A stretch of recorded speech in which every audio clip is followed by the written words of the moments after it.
así entré yo a la universidad. Voy a ser el mejor abogado del mundo. Primer semestre dije, ¿qué pasa si mejor me dedico a la magia? Triunfaste en Viña 2 veces y además tienes el podcast más escuchado de Chile. No se mueve el número 1. Me paro en un escenario para que la gente esté contenta, olvide sus problemas, se ría, disfrute, que es básicamente lo que las circunstancias de niño me llevaron a hacer. Quiero hablar un poco de tu padre. Hay una relación súper distante y ambigua, pero después con el tiempo te reconciliaste precisamente a través del humor. Después empecé a transformar toda esa realidad, todos esos llantos, todos esos momentos tristes, todas esas noches sin dormir, esas preocupaciones, las fui pasando a una rutina de chistes, que fue lo que salga. De alguna manera siempre busqué la atención, siempre quería que la gente me mirara para poder hacerlos reír o impresionarlos. Entonces se unieron esas dos cosas. Yo quería asombrar a la gente y quería hacerlos reír. Has tenido varias crisis depresivas y de inestabilidad emocional. Has hablado sobre un periodo particular que fue entre los 23 y los 31 años. Tú ahí diste por perdida tu vida. ¿Qué tal? ¿Cómo están? Bienvenidos a un nuevo capítulo de Más que Titulares. Hoy estuvimos hablando con el comediante nacional Eduardo Carrasco, más conocido como Edo Caroe. Estuvimos hablando sobre magia, humor, depresión, vitiligo y el síndrome del impostor. Y ahora pasemos a la entrevista. ¿Quién es Eduardo Carrasco o Edo Caroe para los que no te conocen? Partiría por Eduardo Carrasco, un joven de Temuco. Y hasta ahí se queda básicamente porque no desarrollé mucho mi vida como Eduardo Carrasco. Parece que los logros son menos que como Edo Caroe. Es raro porque empecé con ese nombre de Edo Caroe jugando con la magia, buscando un nombre de mago. Y al principio era el Gran Caroe. ¿Sí? Sí, porque en esos tiempos yo era muy fanático de la magia. Bueno, todavía, pero en ese tiempo estaba partiendo. Y veía hartos libros de magia y todos los nombres de los magos a principios del siglo XX tenían que ver con la grandeza. Era como lo magnífico. Era una forma publicitaria. El gran Houdini, el magnífico tanto. Entonces yo me quería poner el Gran Caroe. Y una vez que empecé con ese nombre, toda mi vida empezó a girar en torno al escenario. Sí. Y en torno al arte, a la comedia, a la magia. Que eran cosas que estaban fuera de mis intereses como antes de esto. Yo antes era más deportista.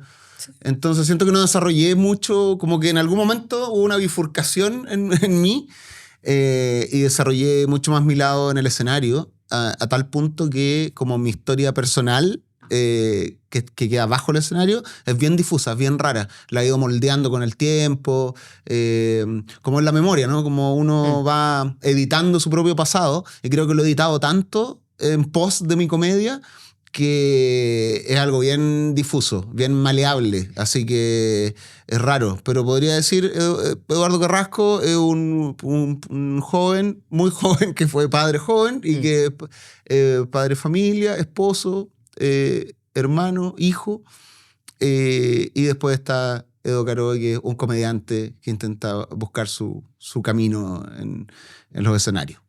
Eso sería. ¿Te conté cómo me llegó tu contacto? No, pero me contaste que llegó mal. Es que, claro, no era Caroe, era Carie, Edo Carie. Carie, sí, me han dicho Edo Carie, Edo Caroca, Careo, no sé, es raro, ni siquiera mi apellido es Carrasco. Y el segundo es Rodríguez. Entonces yo lo que hice cuando inventé mi nombre de mago fue unir como los dos apellidos, porque mi profesor de magia en ese tiempo lo hizo así. Entonces era como un tributo a mi profesor de magia, que es Víctor Lute. Y ahí quedó el nombre nomás. No tuvo más historia que esa. Necesitaba una identidad como mago, porque de cierta manera uno igual está haciendo un personaje, sobre todo cuando uno está partiendo, uno necesita como cubrirse de algo. Después hay cosas que uno va absorbiendo de la propia personalidad y están completamente imbricadas, ya no lo podéis distinguir, pero en un principio uno necesita un cierto disfraz como para poder pararse en el escenario y empezar a probar. Así que eso fue, claro, en una instancia, fue como una especie de escudo para empezar a hacer algo nuevo. Ya vamos a hablar sobre tu vida y yo encuentro súper extraordinario que tú dijiste una vida difusa. ¿Esa fue la palabra que usaste? Claro, o sea, como mi historia es un poco difusa porque la he editado tanto en pos de las historias que cuento. Todo lo que tiene relación con mi infancia, sí, con mi papá, sí, el ser papá joven, no fueron episodios simples de vivir. Entonces tuve que armar historias al respecto, que es una buena forma. Una vez leí por ahí que uno puede contar, uno puede soportar cualquier situación si puedes contar una buena historia al respecto. Y tú has sabido reírte de muchas de esas historias. Y he tenido que hacer esas historias para poder soportar esas situaciones que alguna vez viví, que me conformaron, que marcaron mi trayectoria vital, que me hicieron llegar hasta acá, pero que de una u otra forma las proceso a través de las historias, que es la comedia, o la magia también. Son como esas dos cosas que se van entrelazando, y entonces ese pasado es, claro, es difuso porque he contado y he transformado esa historia en comedia, en la radio, en el podcast, en mi stand-up, a través de la magia también. Entonces es como raro el mirar hacia atrás. Bueno, ahora vamos a mirar hacia atrás un poquito. Partamos por tu infancia. Bueno. Temucano de nacimiento. Infancia marcada por la vida de barrio. Muy cercana a tus abuelos, tu infancia. Sí. Scout. ¿Cómo fue? Scout. ¿Cómo fue tu infancia? ¿También Scout? No. ¿Por qué haces? Estaba mirando. ¿Cómo fue tu infancia? Cuéntame un poco. Tuve una bonita infancia, y me he ido dando cuenta con el tiempo, en retrospectiva, que fue una muy bonita infancia. Y también muy tormentosa. Tuvo esa dualidad que me permitió disfrutar las cosas que tenía que disfrutar, yo creo que el doble, porque necesitaba hacerlo. Tuve una infancia de muchos cambios, porque tuve papás separados, entonces nos cambiamos de casa muchas veces, como 13 veces, yo creo, 14 veces. Todo el tiempo estábamos ahí como nómades, pululando por Temuco, por temas económicos. Entonces siempre estaba cambiando, por lo tanto siempre estaba haciendo nuevos amigos, siempre estaba como buscando nuevas aventuras. Y en ese tiempo había, claro, mucha vida de barrio, mucha vida de vecinos, mucha comunidad. Es lo que más recuerdo de mi paso por la Villa Santa Teresa, por la calle San Cristóbal, en Temuco. Era conocer como a los vecinos, juntarme con los amigos, estar todo el día en la calle. Salir en la mañana y llegar en la noche, estar todo el día jugando en la calle, cruzar todos los límites que me imponían. O sea, mi mamá me decía, ya, pero no más allá de la línea del tren, y yo cruzaba la línea del tren, a veces cuando venía el tren, y me iba más allá, y eran aventuras y aventuras con mis amigos que recuerdo de forma muy bonita. Amigos que mantengo hasta hoy.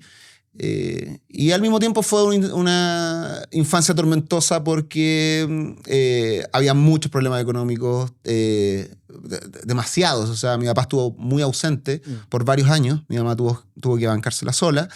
Entonces me tocó lidiar con eso, como con mis hermanos, con mi mamá, con este matrimonio quebrado. Y ahí como que aprendí a hacer reír de cierta manera, porque yo no soportaba que estuvieran enojados todos. Mi hermana, por ejemplo, que es un año menor que yo, se preocupaba cada vez que aparecía mi papá en la casa, y peleaban entonces con mi vieja. Entonces mi hermana se preocupaba. Yo veía cómo cambiaba su semblante, entonces yo quería hacerla reír, como que inventaba cualquier cosa para hacerla reír. ¿Era tu forma de sacarlos del conflicto? Era mi forma como de procesar el conflicto, de que no estuvieran enojados. Mi mamá también estaba muy enojada todo el tiempo, eso yo me acuerdo. Y no la culpo, porque tenía que mantener a 3 hijos, tenía que lidiar con mi papá, tenía que trabajar, era muy difícil la vida de una mujer separada en los 90, imagino que todavía, pero yo tengo la imagen de ella.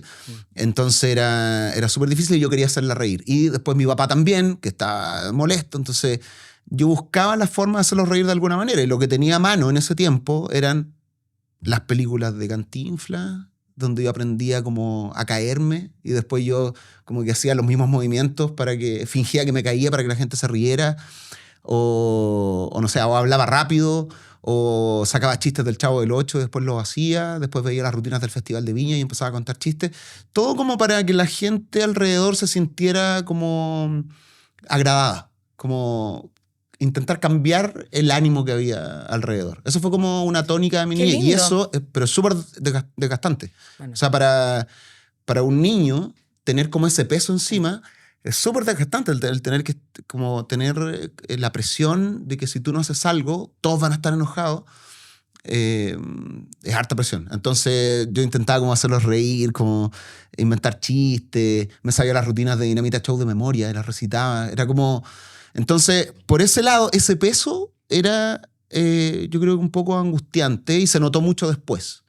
Por otro lado, lo pasaba muy bien con mis amigos y salía, estaba en scout, por lo tanto iba de campamento, tenía aventuras, escribía mucho, escribía cuentos, porque mi abuela me regaló Papelucho cuando yo era muy chico. Fue el primer libro que tuve. Lo escribió mi tía. ¿Marcela Paz? ¿En serio? ¿En serio? Se llama Esther Uneus. Esther Uneus, sí, pero Marcela Yo soy Paz... Kira Bueno. Uneus. Oh, qué buena. Mira, Es mi tío Pancho Papelucho. qué agrado. ¿Los leíste? No. Todos. No, me carga. Todos. Sí, pues leí Papelucho y fue el primer libro que leí y me reflejaba mucho en Papelucho, porque Papelucho tenía como, primero era como muy audaz y era muy perspicaz, como que veía la realidad como un adulto. Entonces, inmediatamente pedí el segundo libro. Y el tercer, y hasta que tuve los 12 tomos, los 12 primeros tomos. Y los leí todos. Y de verdad me asombraba cómo él podía hacer análisis y sobreanálisis de algo tan simple como un incendio. Y tener a veces deseos incluso un poco malos al respecto. Entonces eso me parecía muy genuino. Yo me reflejaba mucho en eso y yo lo que leía, después lo quería hacer con mis amigos. Entonces leía, no sé, Papelucho de vacaciones y yo quería hacer las mismas cosas. Entonces me acuerdo que fue como muy de aventuras, de hacer cosas, de salir y de escribir harto. Leí Papelucho y yo quería escribir mis propias aventuras. Entonces era harto del diario de vida, de... escribir cartas, le escribía cartas a mis tíos, inventaba historias, eran puras mentiras, pero inventaba cosas con tal de que la gente estuviera contenta, como que se sintiera agradada. Qué heavy, qué lindo, noble. Sí, pero te digo que es desgastante. Sí.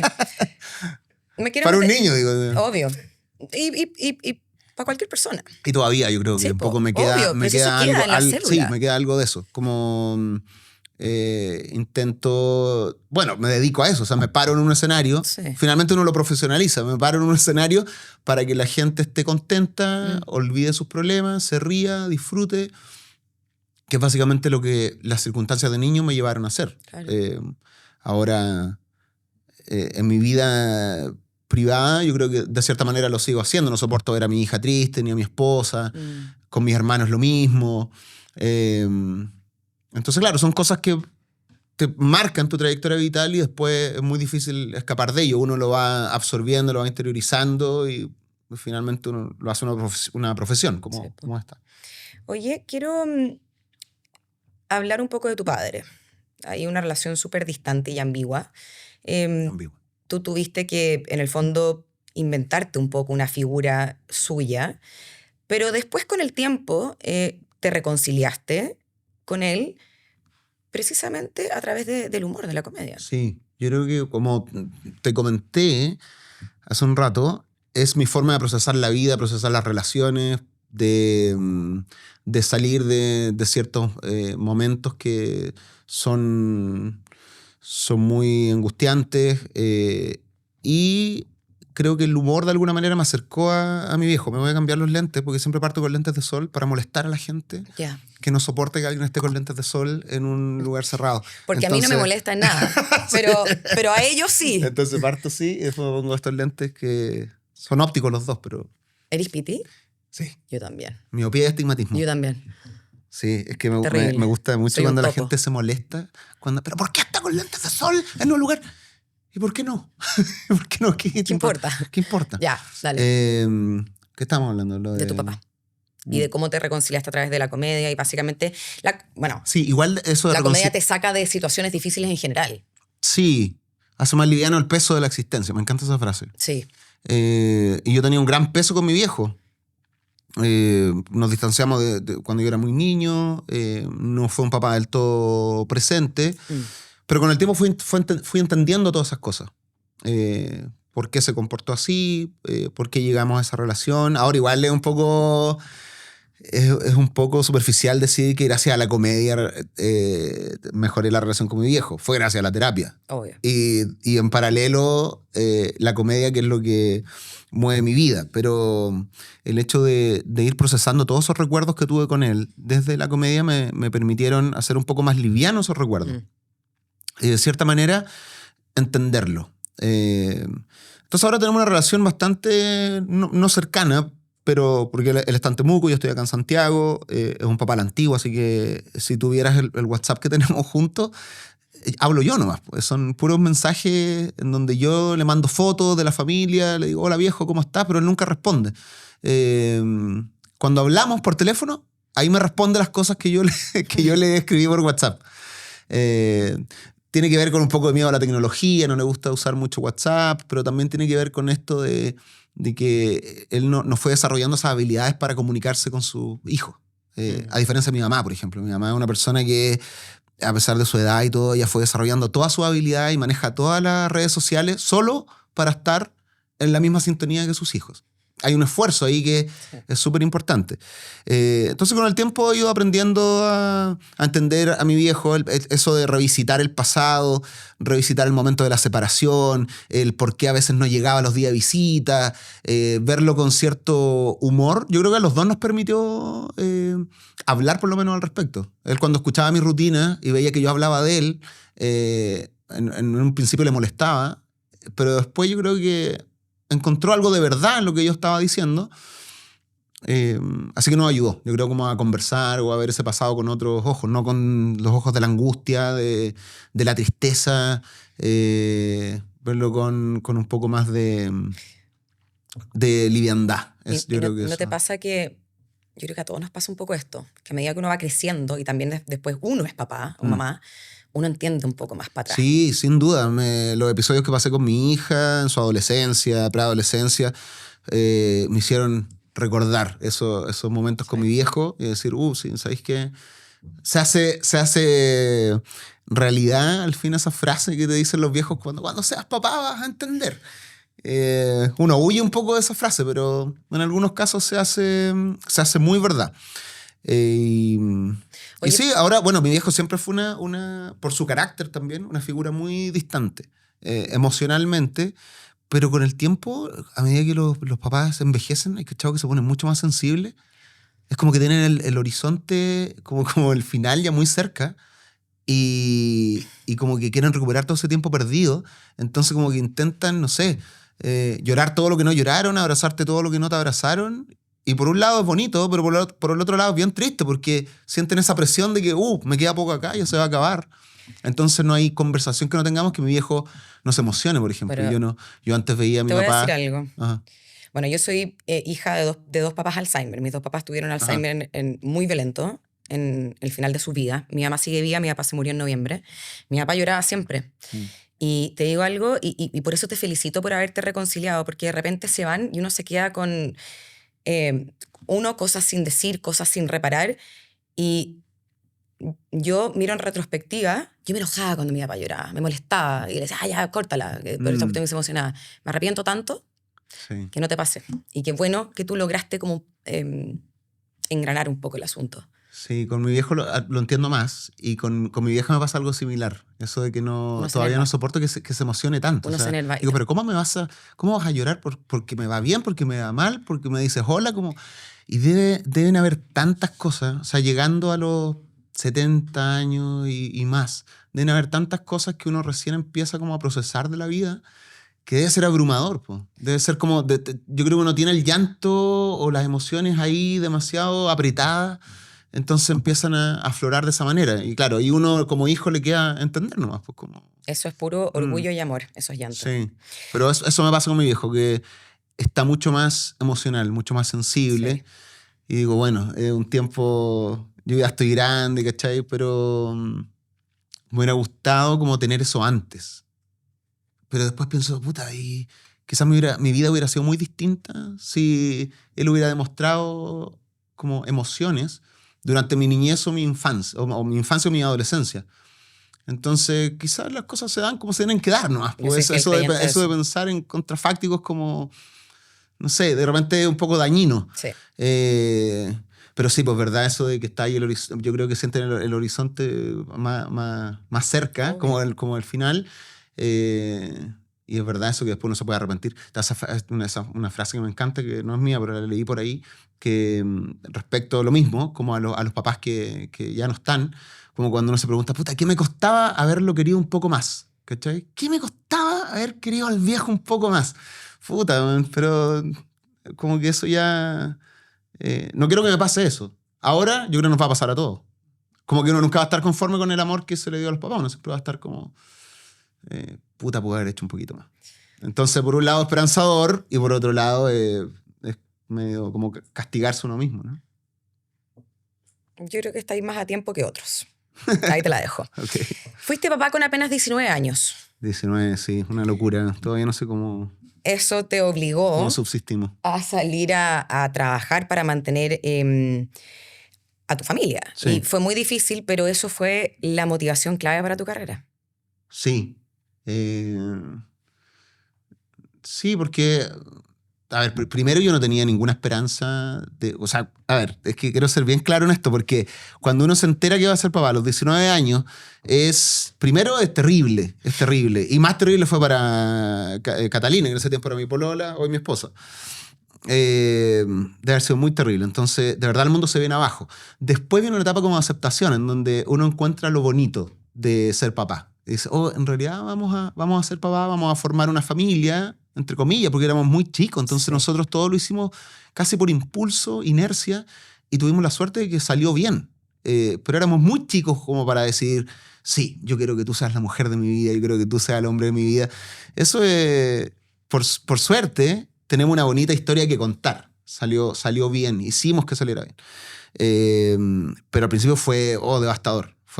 Yo no sabía qué iba a hacer. Yo estaba estudiando Derecho, no tenía trabajo, no tenía experiencia laboral, ni relacional, ni de paterna menos, si mi papá no había estado presente, sexual menos, que si era, yo creo que mi hija se hizo como en 2 minutos. Entonces, Me pasó lo mismo. Entonces fue súper difícil al principio. Y después, claro, viene esta fuerza que sale de algún lado en la que uno quiere darle lo mejor a los hijos. Y primero fue lo de Derecho. O sea, dije, me voy a convertir en el mejor abogado del mundo con tal de que a mi hija no le falte nada. Así entré yo a la universidad. Voy a ser el mejor abogado del mundo. Primer semestre, dije, ¿y qué pasa si mejor me dedico a la magia? Las prioridades cambiaron radicalmente y ahí nuevamente empiezo a tener conflictos conmigo mismo, porque por un lado quería ser abogado, algo que es muy estricto, que tiene sus protocolos, y por otro lado quería ser artista. Entonces dije, ¿cómo voy a ser artista si tengo una familia que mantener? Entonces no sé muy bien cómo lo hice, pero tuve que tomar una decisión, y la decisión fue, quiero ser feliz también, por una parte quiero ser feliz, dedicarme a algo que realmente me gusta, sin que le falte nada a mi familia. Entonces dije, voy a elegir este camino del arte, que va a ser muy difícil, que va a tener muchos obstáculos, en el cual no tengo experiencia, pero lo voy a dar todo acá. Es decir, acá me juego la vida y espero que a mi familia no le falte nada. Y fue muy difícil a tal punto que hay momentos en los que estoy medio disociado. Siempre doy este ejemplo de, ¿se te ha pasado cuando vas manejando y como es algo tan mecánico, no te diste cuenta cómo llegaste de cierto lugar a otro? Muy frecuentemente me pasa. ¿Cómo salí de esta comuna y llegué acá? Bueno, a mí me pasó eso desde los 20 a los 30, ¿ya? En la vida, como en un modo de piloto automático. ¿Cómo llegué acá? ¿Qué trabajos tomé? ¿Qué caminos? Porque por un lado lo hice muy consciente y por otro lado no tanto. Entonces creo que esa como mezcla de procederes en la vida me ayudó a lograr ciertas cosas, a hacer algunas cosas media inconscientes, como simplemente por el mero amor a lo que estaba haciendo. Pero mira qué importante lo que acabáis de decir. Consciente o inconscientemente, tú seguiste un camino mucho más difícil para ser feliz en la vida. Eso dijiste. Ajá. Tú cachai que aquí hay un gran problema, y de hecho lo hablamos mucho en este podcast. Muchas personas no se atreven por miedo de repente a tomar un camino un poco más difícil, pero hacer realmente lo que les gusta. Y pasan por la vida sufriendo, odiando muchas veces, pensando que no hay un camino, pero sí realmente lo hay. Que no es fácil, pero sí existe. Yo creo que esos caminos... mira, siempre me encanta citar esta frase, que nunca sé si la cito bien, porque yo no... todas las cosas que digo es porque las leí en algún lugar o las escuché. Es raro que venga alguna frase genial de mí que no sea un chiste. Los chistes sí. Los chistes los escribo, pero esta es que es la frase de Sartre, que es de... El hombre es lo que... O sea, un hombre es lo que... El hombre es lo que hizo con lo que hicieron de él. Me encanta esa frase, porque es como decir, a ver, yo soy lo que soy con lo que hice de lo que hicieron de mí. Y me encanta esa frase por dos cosas, porque reconoce por un lado que uno puede ser dueño de su propio destino, claro, y al mismo tiempo no. ¿Cachai? Es como... Hay una limitante. Sí, yo no puedo soslayar la herencia, el legado de mi padre, de mi madre, de mis abuelos, de mis bisabuelos, de todo mi antepasado.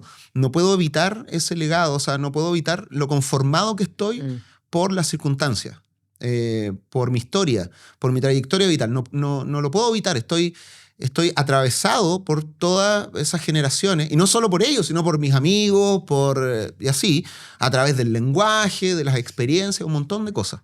Pero si yo me quedara en eso, sería preso de mis circunstancias, sería preso de mi pasado, estaría atado, inmóvil, como una pluma que va en el viento, o sea, sin posibilidad de decidir.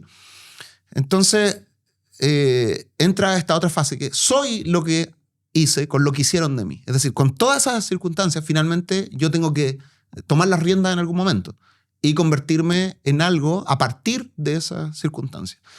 Yo creo que eso fue lo que hice de manera inconsciente. Es decir, las situaciones de la vida y todo lo que mencioné me llevaron a tal punto, y en algún punto tuve que tomar ciertas decisiones para no ser una pluma como la pluma de Forrest Gump, ¿no? Esa que va...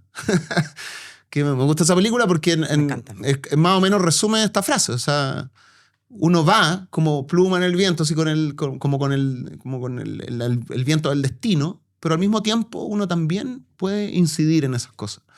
Estoy de acuerdo contigo. Entonces ahí empecé a tomar esas decisiones, algunas más conscientes que otras. Y bueno, algunas salieron bien, otras no tanto. Estoy en ese camino, como de ver si cuando se bifurcó mi vida, si tomé el camino correcto. Eso uno no lo sabe. Uno lo va percibiendo como día a día, como sí, ¿sabéis que parece que estuvo bien? Pero hoy día te vemos en la cúspide, está ahí, yo creo que en tu momento profesional más importante, lo que no quiere decir que para llegar hasta acá el camino fue súper difícil. De hecho, tú has tenido a lo largo de tu vida varias crisis depresivas y de inestabilidad emocional, y has hablado sobre un periodo particular que fue entre los 23 y los 31 años. Tú ahí diste por perdida tu vida. Sí. Antes de llegar aquí. Ajá. ¿Qué pasó? No, ese fue un periodo bien tormentoso. Siempre lo describo como una ciénaga de dolor y desesperanza. A pesar de que... Es que la vida... Es mucho tiempo. Es harto tiempo. Es mucho tiempo. Es harto tiempo. De verdad no encontraba solaz en nada. Era como decía, bueno, ¿cómo le voy a dar a mi hija lo que necesita si no logro generar las lucas que necesito?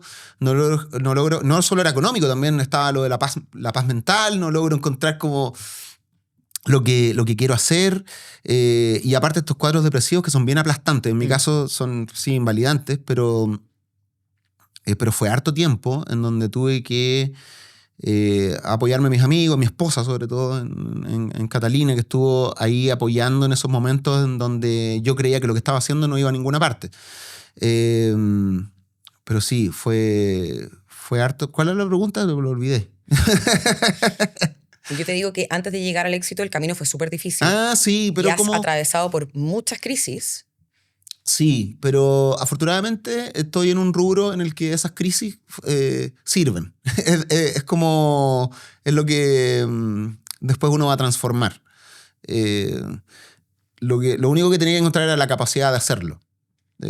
Transformar todos estos momentos depresivos, tristes, de desesperanza, de conflicto con uno mismo en algo que me permitiera sobrellevarlo o en algo que le hiciera sentido al resto de la gente para poder reír. Y ahí donde uno va encontrando el arte, lo bello, los chistes, el escribir, el conversar. Me sirvió mucho conversar.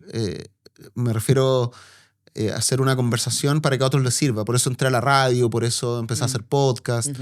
Pero sí, yo creo que todos, de alguna manera, todos estamos lidiando con nuestros propios problemas.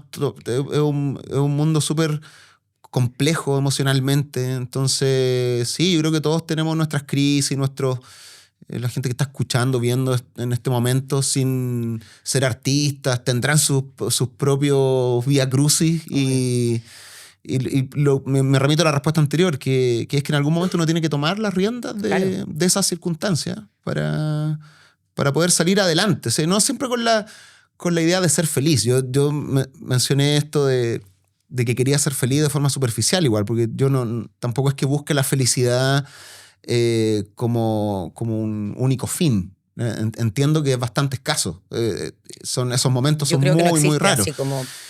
No, yo creo que sí. Yo creo que existe, pero claro, son momentos que van acompañados de otras cosas. Es como en la película Intensamente. O sea, no puede estar alegre si no existe la tristeza. Entonces, todos son momentos de desesperanza, de desasosiego, como de conflicto, de intriga. Todos esos momentos van conformando lo que uno es y uno tiene que intentar sacar lo mejor de ahí. Pero sí, ese periodo fue sobre todo difícil. Primero por los problemas económicos, segundo porque yo ya había decidido dedicarme al escenario y no sabía cómo cresta lo iba a hacer. Entonces yo trabajaba en cumpleaños infantiles, hacía magia. Entonces decía, ¿pero cuánto tiempo voy a estar en esto? ¿Cuánto tiempo voy a estar haciendo cumpleaños infantiles? Yo quiero algo más. Quiero que la gente me vaya a ver, quiero que la gente pague un ticket, quiero hacer un show, quiero hacer muchas cosas. Entonces está esa ansiedad también de que me voy a poner viejo y no lo voy a lograr. Pero, no sé, van ocurriendo cosas. Por ejemplo, en ese periodo fue cuando yo entré a la televisión a través de un programa que se llamaba Coliseo Romano. Y me llegó un mail de otro mago. ¿Cómo se llama el mago? Ni me acuerdo. Pero puso como, oye, les mando este casting porque por si quieren ir a Mega están buscando mimos, payasos, magos. Y dije, bueno, voy a ir a probar. Nunca en mi vida había ido a un casting, no tenía idea, pero yo vivía en Nathaniel Cox en ese tiempo, en Santiago Centro. Nathaniel Cox con Santiaguillo. Un departamento súper chico, no teníamos muebles, nada, era una etapa bien precaria de nuestras vidas. Y dije, bueno, no pierdo nada con ir a este casting. Y fue entretenido porque armé mi maleta de magia y dije, ya voy a hacer esta magia, esta otra, listo. Y caminé desde Nathaniel Cox hasta Mega, que está, no sé si estará ahí todavía en Vicuña Maquena. Sí. Y fui con mi maleta de mago y vestido de mago. Entonces era un huevo muy raro porque iba como más encima de un vestuario de mago que ni siquiera era mío, yo no había comprado la ropa americana, entonces me quedaba medio grande. Era muy ridículo. Y iba con el maletín, iba pensando, como en ese trayecto del departamento a Mega, pensé, ficción, como mucha ficción. Pensé, ¿y si en el canal justo me ve alguien como importante y me contrata para un matinal? Excelente. Y empecé a pensar como cosas así que iban a pasar. Lo que por un lado es bien bonito, sirve porque uno se va haciendo una idea y a la vez dañino porque después no ocurre y es malísimo. Entonces, pero iba como ejercitando la ficción de lo que iba a pasar conmigo. Llego a Mega y había una fila enorme, que era por toda Vicuña Maquena. Era muy raro porque era como una fila de criaturas de Men in Black. Yeah. ¿Cachai? Como que habían payasos, clown, comediantes, malabaristas, cualquier weá. Había de verdad de todo. Era muy raro ver esa fila. Y me acuerdo que me había hecho un pan. Entonces yo como que me llevé mi desayuno, porque fui bien temprano. Entonces estaba ahí en la fila comiendo mi pan. Llega mi turno. Me acuerdo que en el casting había unos humoristas que para mí en ese tiempo era como ver famosos, ¿cachai? Claro. Estaba Lucho Arenas y Pancho del Sur. Y yo llego ahí y yo lo había visto solo en la tele, y cuando era chico, ¿cachai? Entonces era como, oh, bueno, me está recibiendo gente famosa, no lo puedo creer. Y nada, me hicieron el casting y quedé. Y cuando quedé fue como, y quedé, ¿y qué pasa ahora? No, tienes que venir tal día porque vamos a grabar de nuevo. Y entonces, como que llegué al departamento y prácticamente le dije a mi esposa, soy famoso. Soy famoso, ya La hice. lo logré, entré a la tele. Y claro, faltaban muchas etapas más.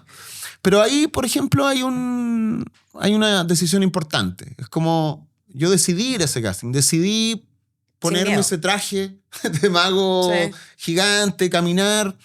Decidí ir haciéndome una idea en la cabeza de lo que iba a ocurrir, como generar mi propia ficción. Ay, esa otra frase que me gusta de Alan Moore. ¿Cómo es? Se me olvidó. Dice, Pero te moviste. la verdadera magia consiste en crear tu propia ficción. Cacha. Entonces yo creo que en ese camino, yo creo que fui haciendo eso. No, yo no creo en estas cosas, sí. No soy de la espiritualidad, ni el decreto, ni nada de eso. ¿En serio? No, soy muy... No creo en nada de eso. Yo mucho. No creo en nada de eso, pero sí creo que me sirvió un poquito para ir con otra actitud al De hecho, te traje tu al horóscopo asunto. hecho por mí. ¿Qué? Tu horóscopo hecho por mí. Pero eso es al final. 2019, un año particularmente difícil porque te toca lidiar con tu depresión al mismo tiempo que tu hija tiene Sí. depresión. Eso te llevó a buscar ayuda en serio. Y bueno, ese vínculo fue súper importante tanto en tu evolución personal con tu hija, con tu familia, como en la profesional. ¿Qué Sí. encontraste en la terapia? Un montón de cosas. Sobre todo,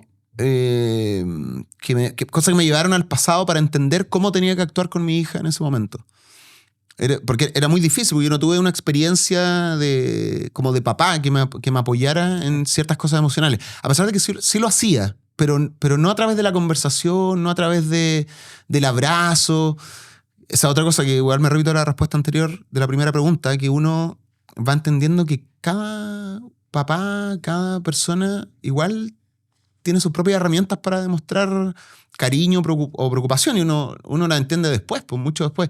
Por ejemplo, yo siempre digo que mi viejo estuvo ausente, que no estaba mucho en los cumpleaños, en la Navidad, pero cuando partí en la magia, por ejemplo, él era el que me iba a buscar y a dejar a los cumpleaños infantiles, ¿cachai? Y en ese trayecto no había un abrazo, no era un te quiero, hijo, pero solo ese gesto como de dedicar su tiempo para ir a dejarme un trabajo, porque yo estaba trabajando, y después ir a buscarme o esperarme, era una forma de decir, estoy acá. Ahora, claro, uno lo descubre como mucho después, pero era en su forma, la forma de un hombre de campo, ¿cachai? Que tenía un cierto carácter de preocuparse de su hijo. Entonces yo tenía que encontrar alguna forma de que mi hija sintiera que yo estaba con ella. Yo sí he sido un padre muy presente, pero emocionalmente también tengo mis taras, probablemente por estas circunstancias de la vida, ¿no? De haber crecido en Temuco, papás separados, un papá bien parco emocionalmente. Pero ahí de nuevo viene la decisión. Estas son mis circunstancias. Voy a dejar que me sigan manipulando estas circunstancias a lo largo de la vida, o voy a hacer algo al respecto. Y es ahí cuando tomo una terapia. Yo he estado en terapia toda mi vida, pero esta terapia fue como enfocada en descubrir lo que yo tenía que hacer con mi hija. Fue como, ¿de qué forma puedo sobrellevar bien esta depresión que ella lleva? Que no fue una depresión fácil, porque la mayoría de la gente, cuando tú le hablas de depresión de los hijos o de los adolescentes, es como una etapa, como es normal, es la adolescencia, es el curso natural de la vida, ya se le va a pasar. Y no, pues a veces no tiene que ver tanto con la edad, a veces hay cosas que son bien fuertes que uno tiene que atender, ¿cachai? Y bueno, la depresión de la Fer fue bien, bien fuerte, bien larga también, fue muy agotadora, fue peligrosa. Y claro, a través de la terapia descubrí, no es que me hayan dado instrucciones de cómo yo tenía que hacerlo, pero sí en esa introspección pude ser más genuino como papá y descubrir algunas cosas que estaba haciendo mal directamente. Porque a ella le costaba mucho comunicarse conmigo. Entonces ahí había ciertas barreras emocionales que yo tenía que romper. Y eso fue lo principal.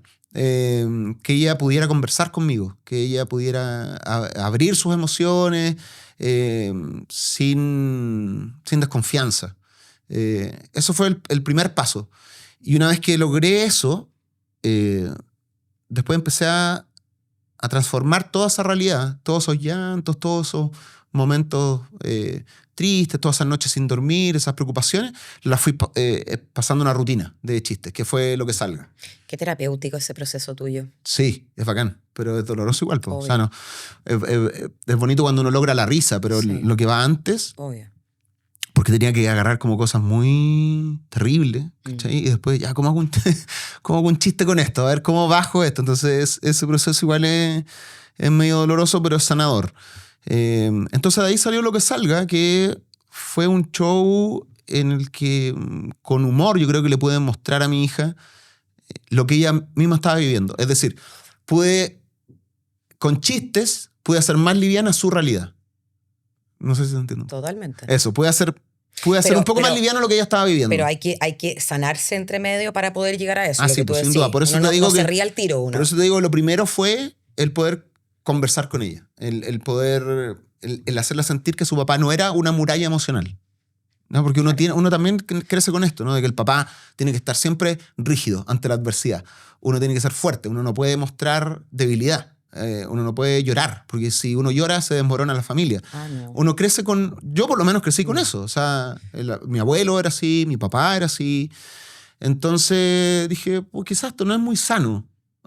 Y no es sano precisamente porque esa rigidez hace que mi hija no pueda comunicarse conmigo. Entonces ahí hay un gran problema. Entonces empezó un gran camino de como abrir mis emociones, como de que ella se sintiera en un lugar seguro cuando hablaba conmigo. Eso fue lo más difícil. Porque para poder uno mostrar emociones, uno tiene que romper hartas cosas, hartas barreras. Entonces, bueno, pero eso lo fue lo lograste principal. y el punto súper importante, porque todavía hay personas que no creen mucho en la terapia Sí. y en hacerse cargo de la salud mental. Y yo creo que es la base de la pirámide. Sin eso no hay nada. Bueno, yo puedo hablar por mí y a mí la terapia me sirvió muchísimo. También intento no ser como un talibán de la terapia, porque hay gente que realmente no le sirve, no le agrada, no sé, buscan escapes en otras cosas y está bien. Mi amigo Tomás, por ejemplo, yo lo veo en él es una gran persona y es negado con la terapia, o sea, ¿Sí? no hay forma de que él vaya a terapia. Y como amigo me he dado cuenta que él ha ido lidiando con sus cosas también de otras maneras. Entonces, yo no me atrevería, no me creo con la autoridad ni con la expertise para decir, ¿sabes que la terapia es el único camino? Si no tomas terapia, no va a funcionar tu vida. No lo sé, no estoy como en capacidad de decir eso. Puedo hablar por mí. A mí la terapia me hizo bastante bien en varios periodos de mi vida, siendo el más importante, yo creo, que viví con mi hija, porque no hay nada peor que ver a los hijos así en ese estado, loco, es terrible. Así que en ese periodo me sirvió harto. Y después, bueno, sigo con terapia porque yo creo que el escenario, el contacto con el público, se hace como menesteroso tener una terapia para no volverse loquito. Ya vamos a hablar de eso. Hay un error ortográfico que cambia el sentido entero de esta pregunta. Sale que tus inicios son en la mafia, pero yo me imagino que son en la magia. Y hay algo de verdad ahí también. ¿Hay algo de verdad? Weón. Hay algo ¿Pero de cómo verdad. pasó esto? Sí. En la magia, no en la mafia. ¿Aprendiste de forma autodidacta? Sí. ¿Cómo es eso? ¿Cómo parte el interés en la magia? A ver, siempre me gustó la magia, siempre me gustó ver magia. ¿Por qué? Porque yo veía mucha tele cuando era chico. ¿Sí? Y sí, veía mucha televisión, veía cosas que ni siquiera eran aptas para mi edad, o sea, de las películas de terror, cosas que me da culpa, yo lo Puta, veía es que no había de muy control chico. parental. No había control, no había nada, había entonces nada. yo veía todo, veía Estelar, yo consumía mucha televisión. Y me acuerdo que en los estelares siempre venían magos, y me acuerdo de uno que se llamaba Juan Tamariz. Juan Tamariz es un mago español, como padre de la magia moderna, así es un genio que está vivo todavía, sigue haciendo magia, y él hacía magia cómica. No sé si te acuerdas de él, un tipo bien chascón, un español de pelo largo, con lente, una dentadura terrible y que fingía tocar un violín invisible. Él hacía magia y yo veía en los estelares lo que generaba esa situación y me encantaba. Me encantaba verlo, nunca quise hacer magia. Pero ¿No te ponía nervioso que como que no lograran el chiste? No, nada, que no le saliera. No, disfrutaba de principio a fin. Yo igual lo veía con ojos de niño, entonces probablemente lo veía de otra forma. Después viene el mago Oli. Bueno, lo que le pasó es terrible. ¿Qué le pasó? Cuando se quedó atrapado y pues lo tuvieron... Yo te iba a hablar... Pensé que estaba hablando de algo de ahora. No, así como, bueno, lo atropellaron acá en la esquina, bueno. No, pero yo te iba a hablar precisamente de eso. A mí eso me generó un trauma. Sí. Cuando tuvieron que salir los hueones como con el hacha a sacarlo, y no salía. Y se demoraron mucho en darse cuenta de que no salía. El mítico escape del tarro de leche. Sí, yo una vez le pregunté, hablé con él en Las Vegas. Mira dónde nos encontramos. Desclasifica. No puedo, son secretos de magos. Pero hay varias cosas interesantes ahí. Pero lo que quería decir es que aparece el mago Oli, que él hacía chistes y magia. Tenía chistes muy cortitos y aparte hacía gags visuales. Es decir, sacaba como cosas con las que además hacía un chiste y yo me volvía loco con eso, me encantaba. Y era muy rápido. Y después venía la magia, subía una carta, desaparecía algo, aparecía un pañuelo. Y todo eso me encantaba. Después vino el mago Larraín, que era bien parecido a Tamariz y era muy loco y gritaba y hacía chistes y me encantaba también. Y ahí ya me empezó a gustar la magia y yo quería hacer magia y me regalan una caja de magia. Y ahí empecé a hacer magia como mi familia. Así que la mayoría de los magos partimos así, con esa típica caja de magia que tiene como 50 juegos en uno. Bueno, yo también por mi historia de vida, de alguna manera siempre busqué la atención. Siempre quería que la gente me mirara para poder hacerlos reír o impresionarlos. Entonces se unieron esas dos cosas. Yo quería asombrar a la gente y quería hacerlos reír. Pero lo del mago Oli, se me olvidó. Que una vez me encontré con él en un congreso de magia en Las Vegas. Y le preguntaste por el episodio. Hablamos harto y fue un bonito momento porque yo lo veía en la tele cuando era chico. Y después... ¿Ahora él te ve en la tele a ti? Probablemente. No, yo actuamos juntos una vez. Cacha. Y después nos encontramos en Las Vegas en un congreso de magia. Pensé que iba a decir en un carrete. Y era un carrete de mago, por llamarle carrete, porque imagínate un carrete de mago, güey, lo que puede llegar a pasar en una convención de magos con copete. No es lo que piensas. ¿No? Te vas a decepcionar. Si yo te mostrara una cámara, es muy decepcionante. ¿Es muy perno? Muy decepcionante, sí, decepcionante. Pero ahí estábamos tomando whisky en Las Vegas y decía... Este momento, güey, es surreal. Es como de la película de Big Fish. Es como... Es rarísimo. Yo lo veía a él cuando era chico en la tele y ahora estoy en Las Vegas en un congreso de magia compartiendo con el mismísimo mago Oli. Son esos momentos como que te regala la vida y que para otras personas pueden ser nada, pero para mí era importante. Entonces, vuelvo a la respuesta, me voy. Pero estaba esa constante en mi vida de querer llamar la atención. Me dedico a algo que... O sea, me paro en un escenario para que la gente me vaya a ver. ¿Qué más llamar la atención que eso? Pero quería asombrar también. Entonces, ahí empieza como bichito por la magia, como por querer descubrir el arte de la magia. Ahora, en Chile, el arte de la magia igual era bien secretista, era como bien... Era difícil acceder a eso. Entonces, yo llegué a la magia chilena siendo ya bien grande. Como por ahí, por los 19 años, por ahí. Ahí descubrí la Hermandad Mágica de Chile, el Círculo Mágico de Chile. Empecé a conocer a magos chilenos muy buenos que de forma muy generosa me prestaban sus libros, me enseñaron algunos trucos. Y me empecé a meter en ese mundo de la magia. Y ahí descubrí que podía asombrar a la gente y empecé a leer libros de magia. Y era una etapa incipiente de YouTube. Entonces habían como videos de magia que uno podía aprender. Y ahí no paré más. Me encantó esa sensación de poder sacar a la gente de su hiperracionalismo y mostrarles algo que era imposible. Pero te diste cuenta rapidito que lo tuyo era la comedia. Sí, nunca fui muy, muy buen mago, la verdad. Porque te gustan las palabras, te gusta hablar, lo hemos comprobado en este podcast. Oh, perdón. Pues que no, está perfecto. Uno aquí tiene que mostrarse como es, pero te diste cuenta que el camino era ese. Muy rápido. Sí, lo que pasa es que como me gustaba el humor desde niño y la magia también, y después de grande me doy cuenta que el camino de la magia era el doble de difícil. O sea, ser un mago connotado en Chile y triunfar como mago es muy difícil. Pero me gustaba mucho la sensación de hacer reír a la gente y luego asombrarlos con algo. Entonces, siempre mi camino se fue yendo hacia la comedia. Me gustó la escritura de chistes, me gustó el relatar cosas y sobre todo eso de, hey, con todas estas cosas que he pasado en mi vida, puedo hacer una historia y la gente se puede reír. Entonces, claro, la magia fue quedando de lado en el escenario, pero en mi vida siempre está presente. Siempre estoy leyendo magia, siempre estoy estudiando magia, me junto tengo muy buenos amigos magos, me gusta la historia de la magia, me gusta cómo piensan los magos, que es muy similar a cómo piensan los comediantes. En el fondo siempre estamos ocultando algo. Eso es bien bonito de ambas disciplinas, que puede sonar como medio malévolo por esconder, pero la estructura de ambas cosas, para llegar al asombro y para llegar a la risa, hay que esconder algo.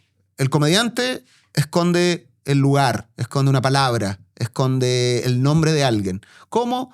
Con distintos subterfugios, digamos, literarios, palabras que suenan que se escriben igual, pero suenan distintos, palabras que, no sé, que se parecen o que son ambiguas.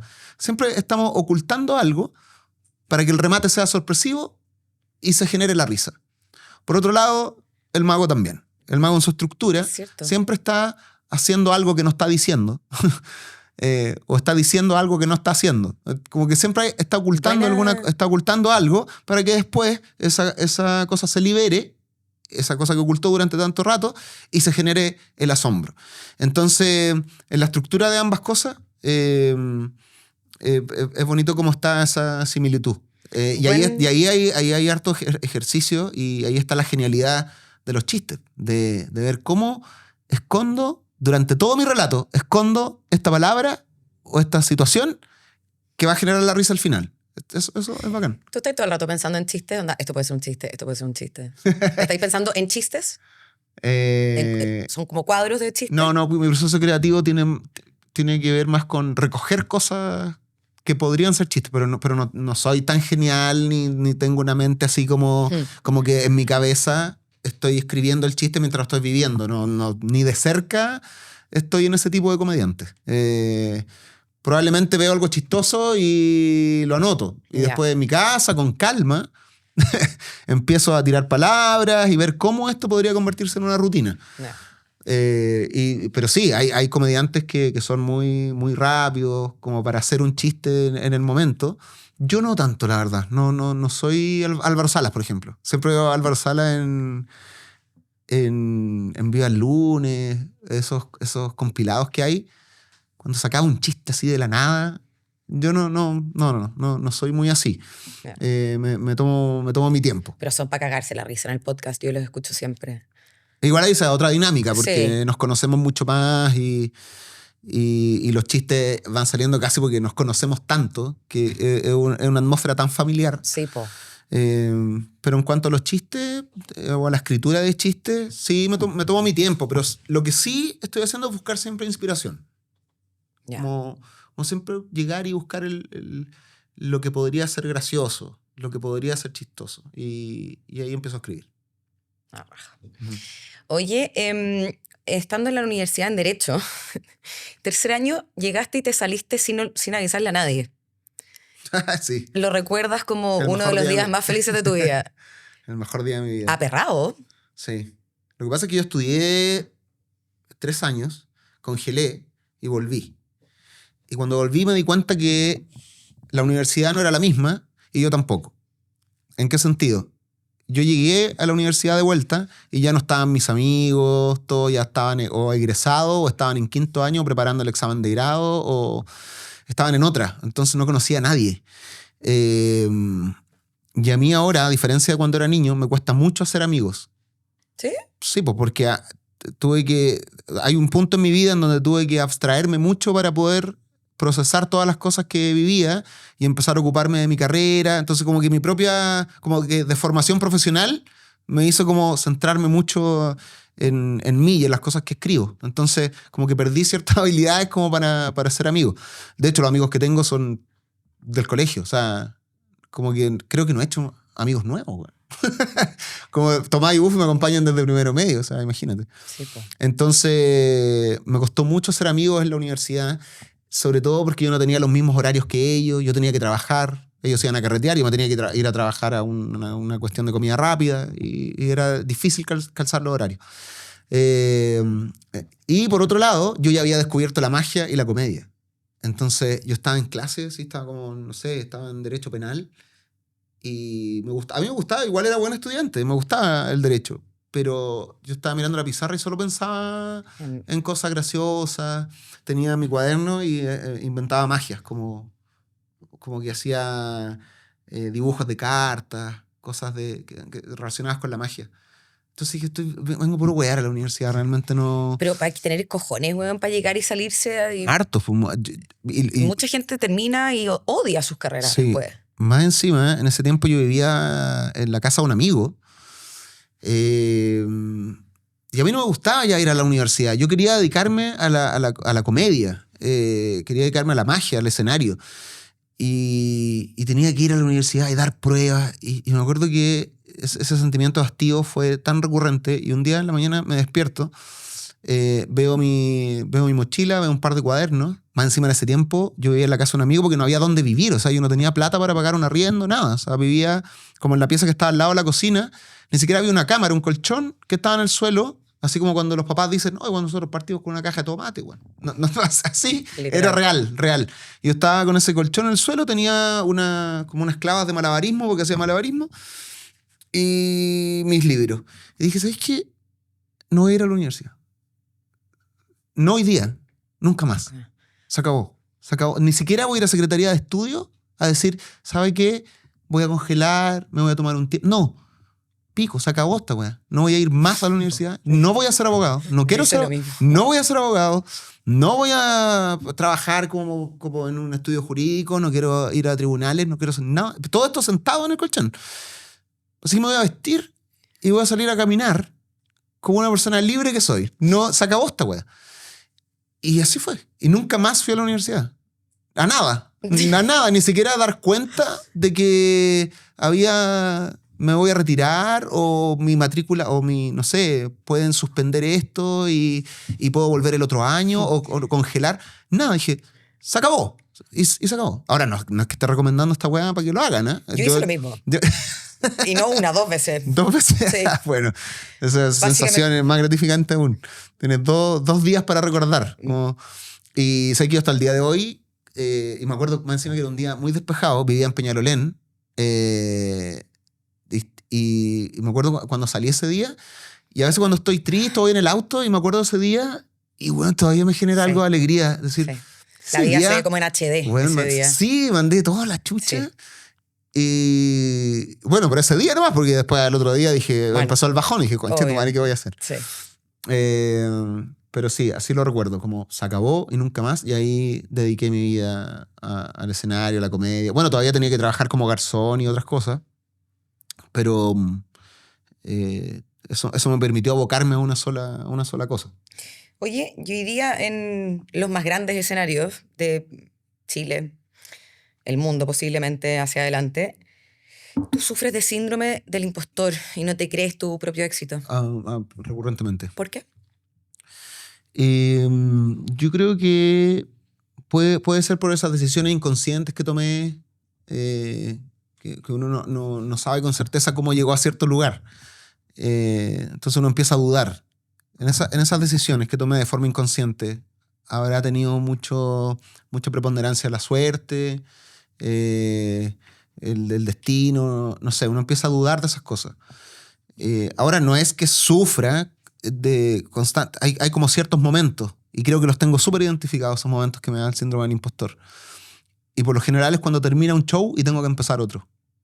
Por ejemplo, Viña del Mar. En Viña del Mar se acabó mi rutina Peligrosamente Bien porque ya la vio todo el mundo y tengo que volver con un nuevo show. ¿Por qué tengo que volver con un nuevo show? Porque tengo cosas que decir, quiero hacer reír a la gente, es mi trabajo, yo vivo de esto, entonces necesito vender entradas, necesito que la gente vaya a verme, y es lo que mueve y me hace vibrar.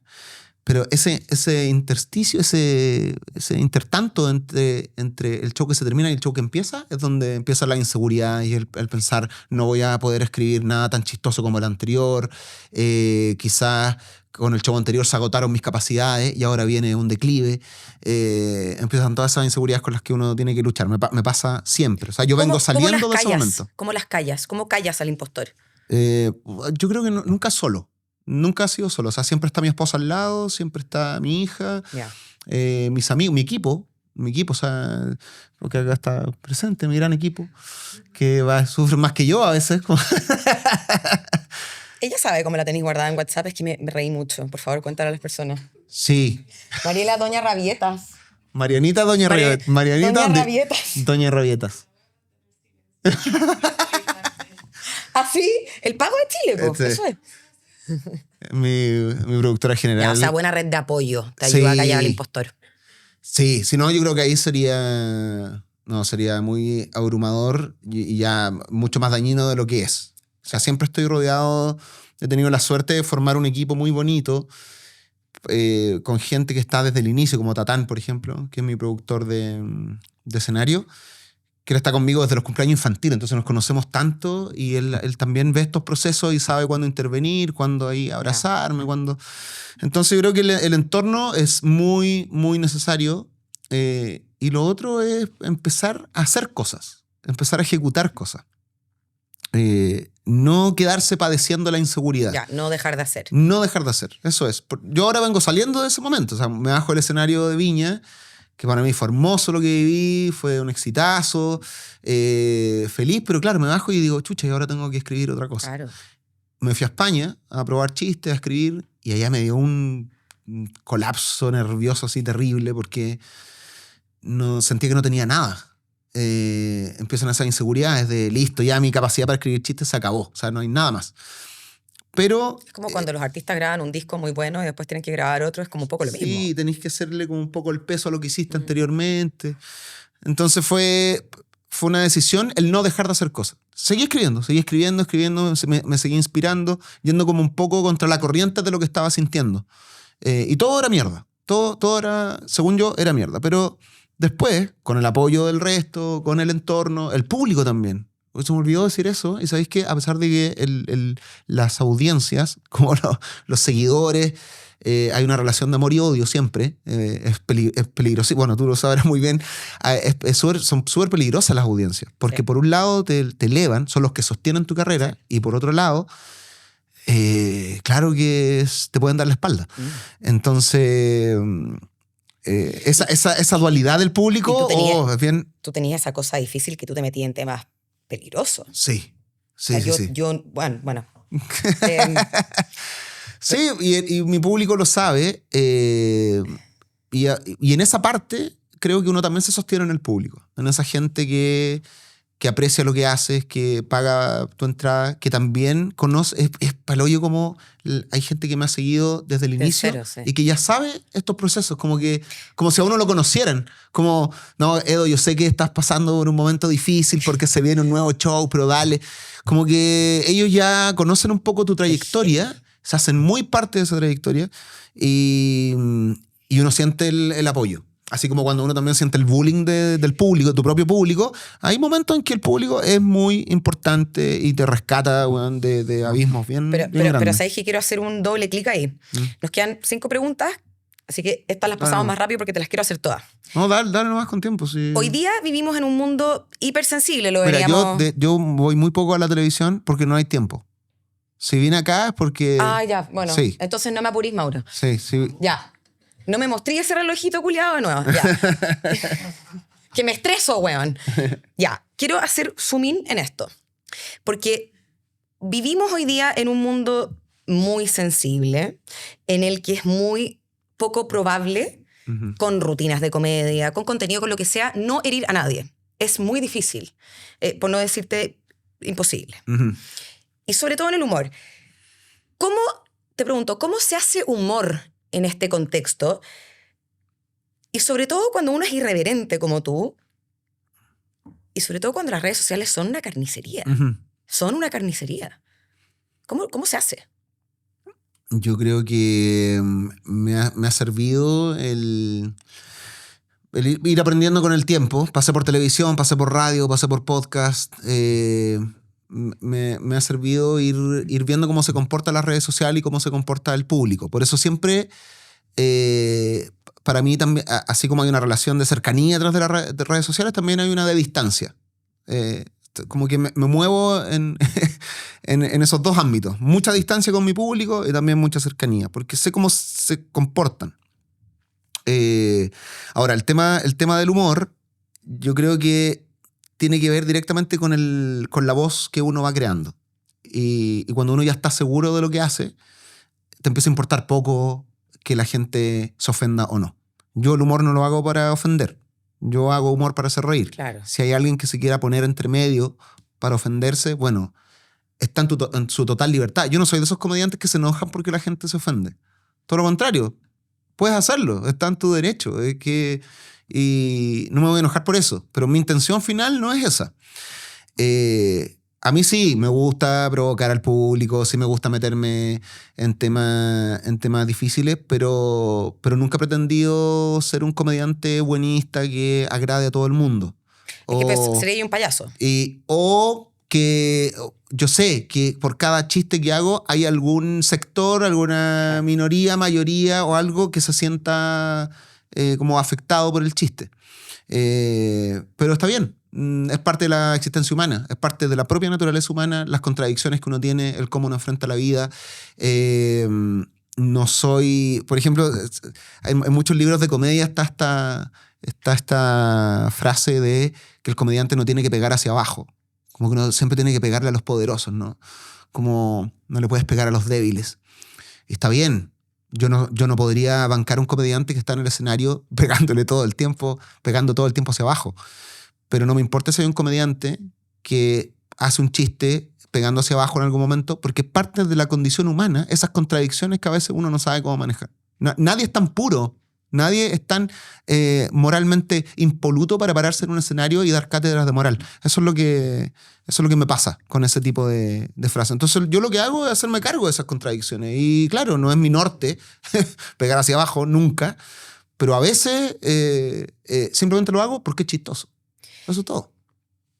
¿Te ha pasado que hayas escrito chistes y hayas dicho, no, esto es sí, demasiado, mejor no tirarlo? Yo me acuerdo de un chiste tuyo que yo dije, qué huevón más aperrado. En Viña. ¿En Viña? Sí, respecto a un expresidente fallecido. El chiste Piñera, muy bueno, chistazo. Sí, pero yo ahí dije, cojones. Sí, el momento en el que Bolas. yo estaba contando ese chiste fue lo que yo viví internamente mientras yo estaba contando ese chiste con la incertidumbre de cómo iba a reaccionar el público.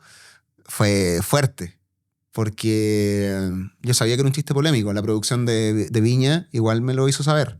De hecho, ellos querían sacar el chiste, pero afortunadamente fue una producción bastante sensata cuando yo les dije, no me censuren, no me saquen nada antes, déjenme a mí decidir como comediante, como profesional en el escenario, si la temperatura del público es correcta para adentrarme en este tipo de humor.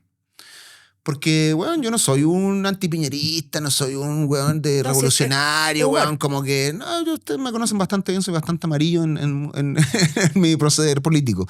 Yo lo que hice ahí fue, como comediante, hacerme cargo de una realidad que había ocurrido, algo que efectivamente había ocurrido. ¿Cómo puedo hacer un chiste con esto?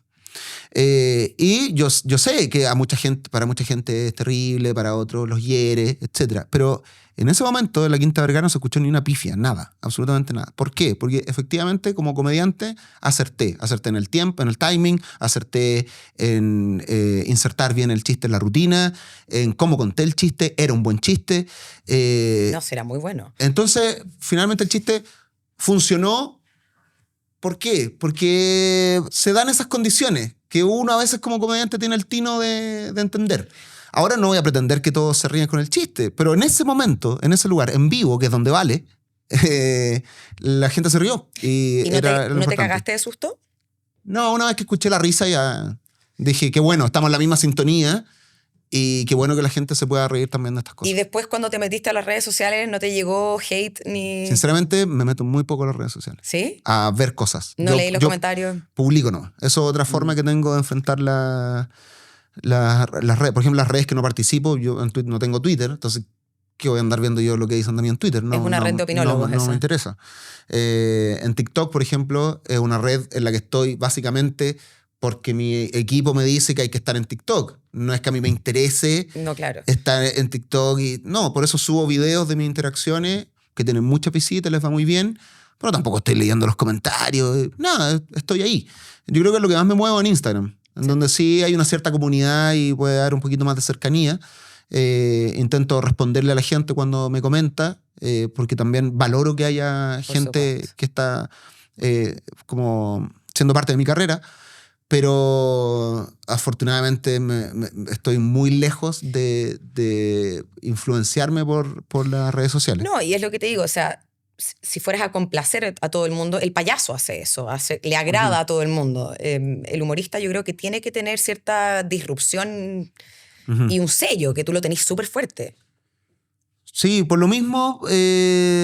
No, de hecho ni siquiera en Viña vi como comentarios de... Hay cosas que me llegan porque por el equipo de marketing me manda pantallazos de tal comentario porque es chistoso, o porque se puede sacar algo de ahí.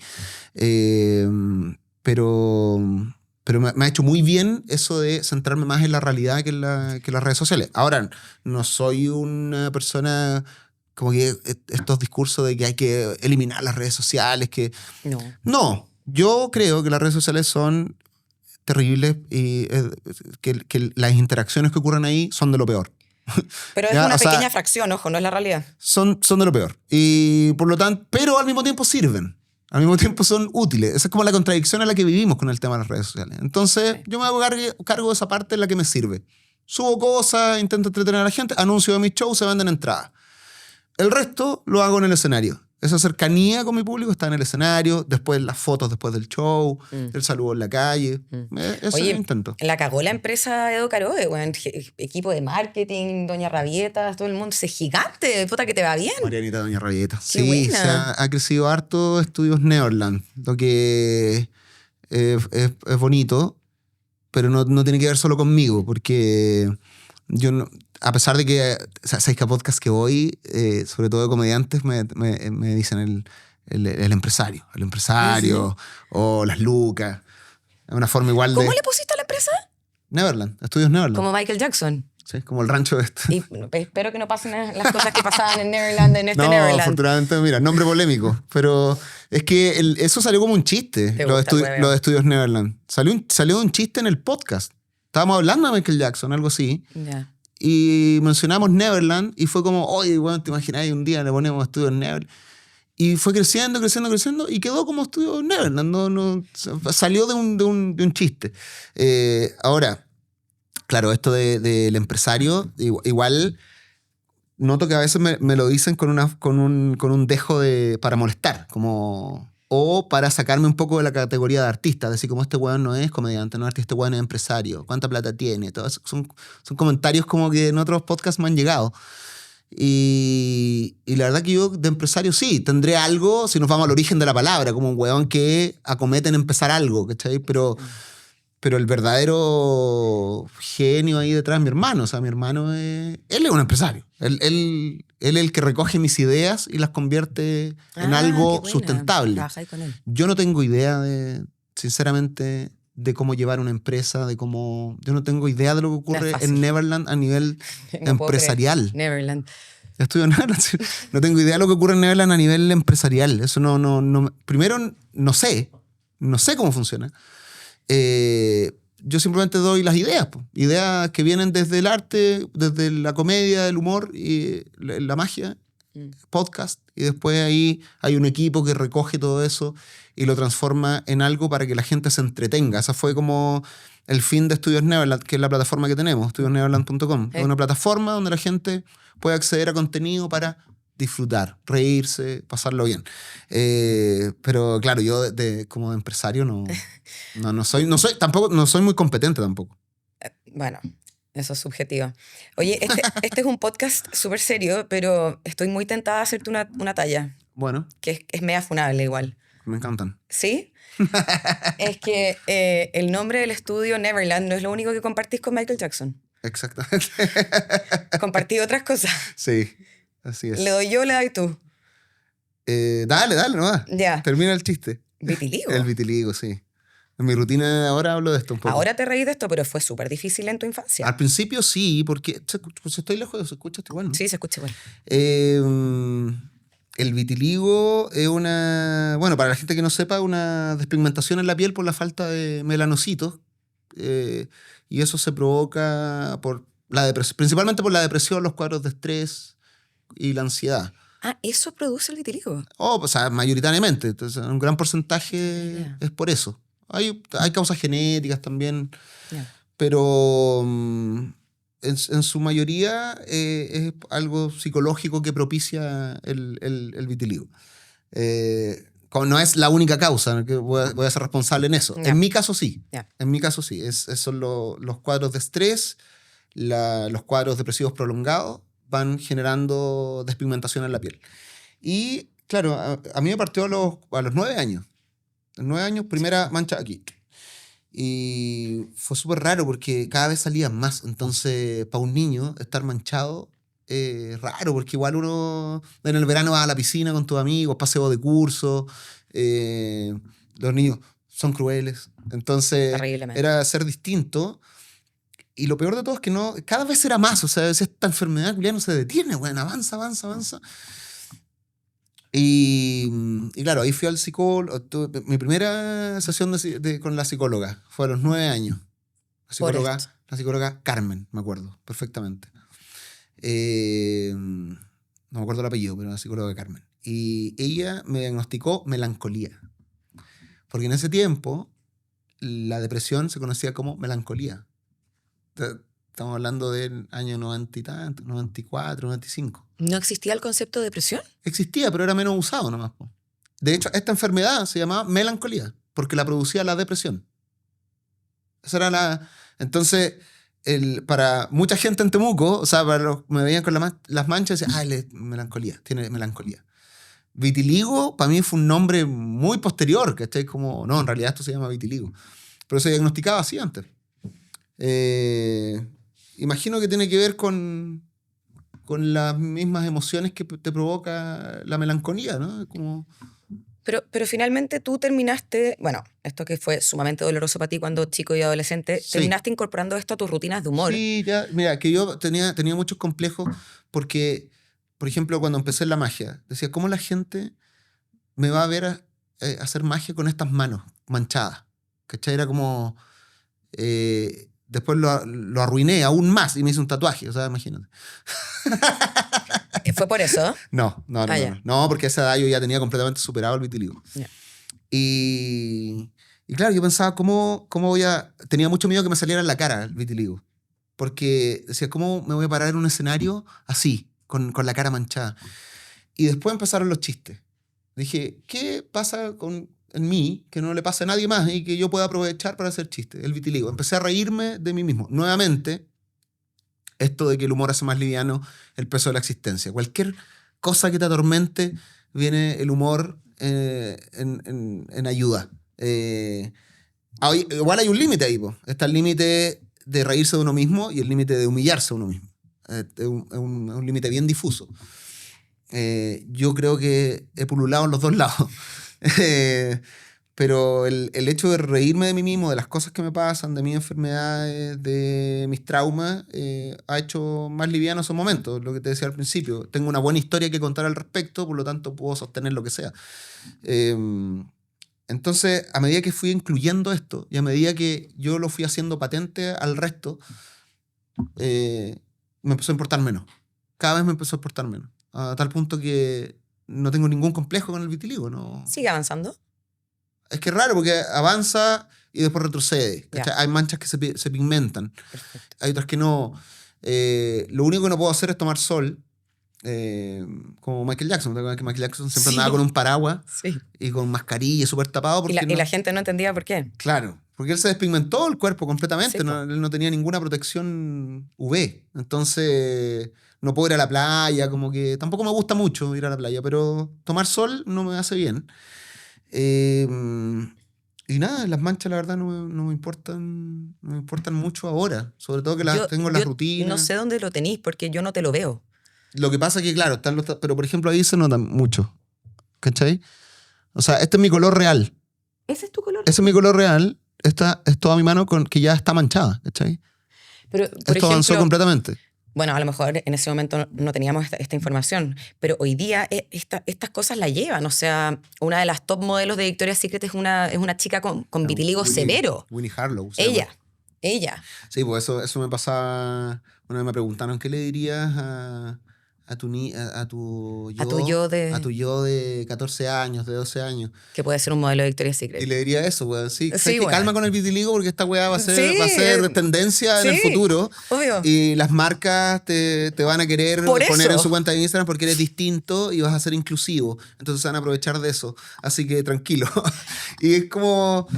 Sí, y quizás esto le sirve. Es que sabes que es distinto cuando uno es niño, weón. Cuando las manchas empiezan en la adolescencia o en la infancia, es una etapa en la que uno recién se está reafirmando, uno está buscando su identidad, necesita el reconocimiento del resto, físico sobre todo, entonces es difícil. Entonces, más que hablarle a los niños, a mi niño de 12 años, le hablo, si es que hay, no sé por qué algún niño estaría escuchando esta weá, pero si hay algún niño, si hay algún niño escuchando esto y que tenga vitiligo, es muy raro, cada vez se va reduciendo Sí, más. es poca gente. Nada, no pasa nada, son manchas simplemente. A mí me da mucha risa, vi tu participación en el programa ese de la Pamela Díaz. O sea, no me da risa, me dio pena al principio, pero ahora ya me da risa. Y la wea es que a ti la niña que te gustaba en el colegio te dijo que tenía ahí buen lejos, que tú lo interpretaste básicamente como feo culiao. Eso fue lo que me dijo. Yo no encuentro que... Eso fue lo que dijo. No encuentro que necesariamente sea así. No, eso fue lo que me dijo, o sea... Tú tenías interpretaciones, yo creo que muy O sesgadas. sea, alguien te viene y te dice, tienes buen lejos. Te está diciendo básicamente que a mucha distancia, coma y lejos... también No dijo también nunca. Dijo, tienes buen lejos. Eso es todo. Es decir, tu configuración facial me agrada siempre y cuando estés a cuadras de mí. Eso fue lo que me dijo. Puta, y para ti estar más encima ya poniéndonos serios en serio, pero con el tema del vitiligo, cosas así, obvio que le pasaste mal de cabro. Sí, aparte era muy enamoradizo. ¿Ah, sí? Muy. Me encantaban las películas de amor y yo creía que la gente se enamoraba con las teleseries. como La vida real no es así. chocabais con alguien y se miraban y Y sonaba listo, una se música. casaban. Sonaba una música y listo. Si yo Se casaban. tenía esa imagen era muy enamoradizo. Qué distinta es la vida en realidad. Y claro, no tenía mucha suerte cuando era niño. Niño y colegio y todo eso. No era muy correspondido con las niñas que me gustaban. Entonces, sí, pues que llegue esta otra persona y me diga más encima que tengo buen lejos, es traumático. Oye, cambiando de tema, tú tienes una visión súper lúcida sobre el ego de los comediantes. Ajá. Te voy a citar. Controlado puede lograr cosas, descontrolado puede arruinarte. Sí. Hay mucho ego en ese mundo. Pero yo también hago que se descontrole intencionalmente. Yo no creo en ese artista que todo el tiempo está con el ego controlado. Me cargan, no lo soporto. Creo que uno se tiene que descarrilar de repente.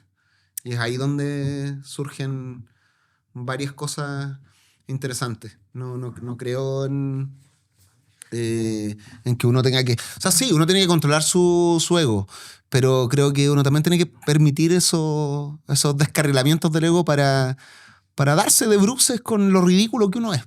Creo que es necesario. Así que si me preguntas si he tenido el ego desbocado en algún momento, por supuesto que sí. ¿Sí? Y si lo voy a tener más adelante, por supuesto que sí.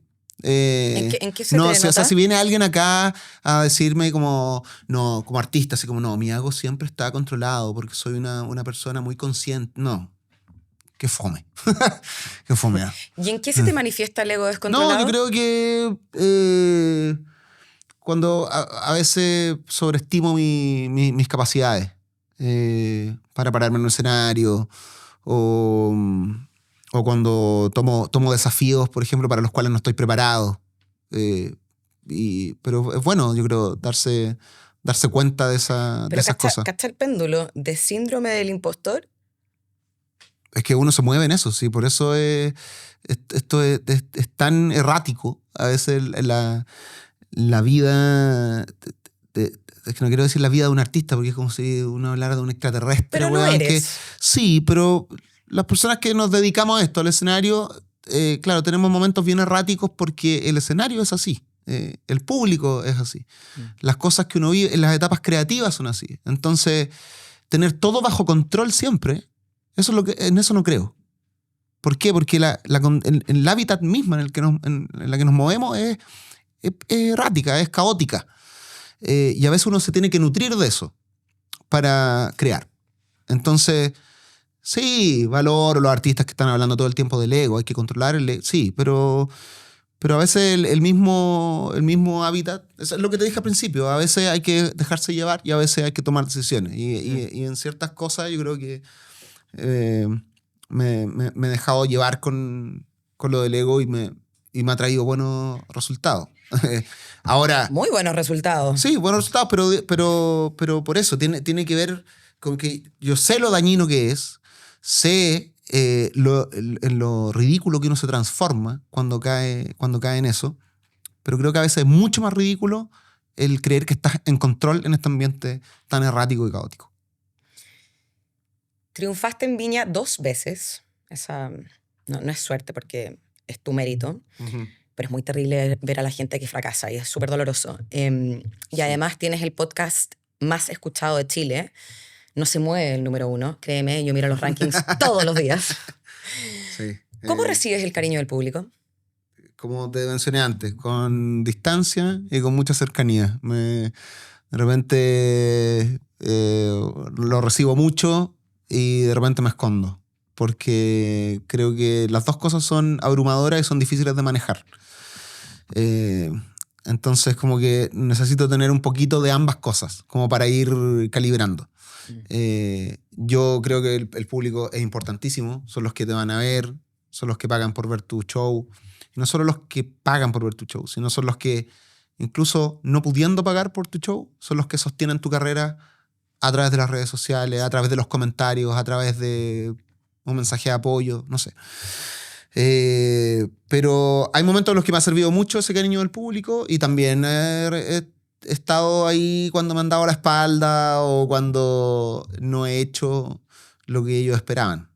Que también es algo que yo mismo provoco. A mí me encanta esta frase de Dolina que dice que al público hay que darle un poco de lo que quiere y un poco de lo que no quiere. Cuando tú le das al público un poco de lo que no quiere, se está arriesgando que te den la espalda. Pero al mismo tiempo estás siendo genuino contigo mismo.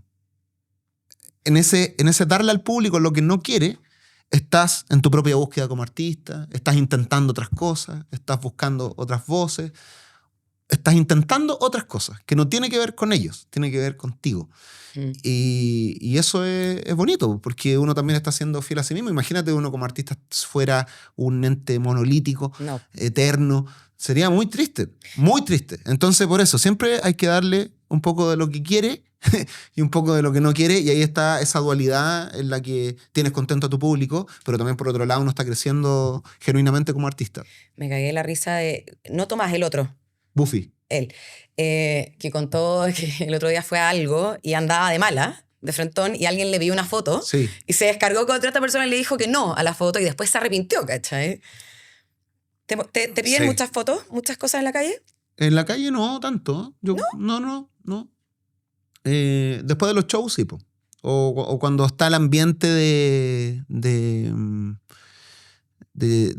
show, de escenario, de teatro. Siempre hay gente que me espera afuera, gente que me saluda, o gente que llega antes para estar cuando yo llego.